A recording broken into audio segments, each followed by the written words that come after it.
আজকের এই বিশেষ দিনে আমি সশ্রদ্ধ চিত্তে স্মরণ করছি মহান মুক্তিযুদ্ধের সকল শহীদ, যুদ্ধাহত এবং অন্যান্য সকল বীর মুক্তিযোদ্ধাদের, যাদের আত্মত্যাগের বিনিময়ে অর্জিত হয়েছে আমাদের স্বাধীনতা।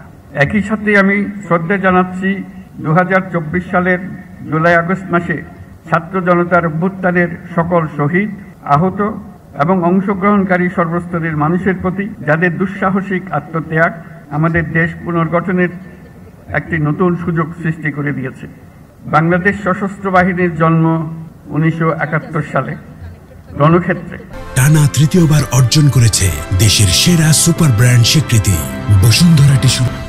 71 সালের 25শে মার্চ হানাদার বাহিনীর নৃশংস আক্রমণের পরপরই 27শে মার্চ চট্টগ্রামের কালুরঘাট বেতার কেন্দ্র থেকে তৎকালীন মেজর এবং পরবর্তীতে রাষ্ট্রপতি জিয়াউর রহমান বাংলাদেশের স্বাধীনতা ঘোষণা করেছিলেন।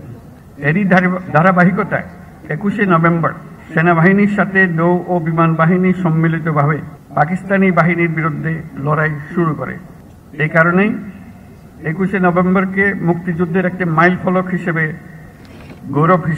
গৌরবের সাথে পালন করা হয়। আজকে সেই 21শে নভেম্বর। আমরা যদি বিজয় অর্জন না করতাম তাহলে মুক্তিযুদ্ধের বীর সেনাদের মৃত্যুদণ্ড ছিল অনিবার্য। অসহনীয় হয়ে যেত তাদের পরিবারের সকল সদস্যের জীবন।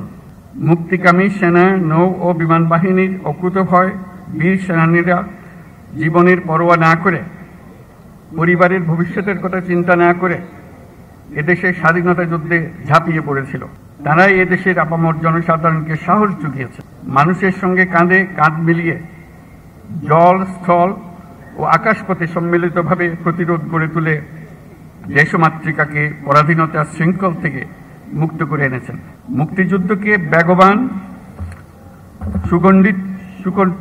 বেগবান এবং সুসংগঠিত করার লক্ষ্যে তখন বাংলাদেশ ফোর্সেস গঠন করা হয়েছিল, যার অধীনে 11টি সেক্টরে বিভিন্ন দেশের বিভিন্ন অংশ থেকে আসা মুক্তিযোদ্ধাদের সামরিক প্রশিক্ষণের পাশাপাশি গেরিলা প্রশিক্ষণ দেওয়া হয়।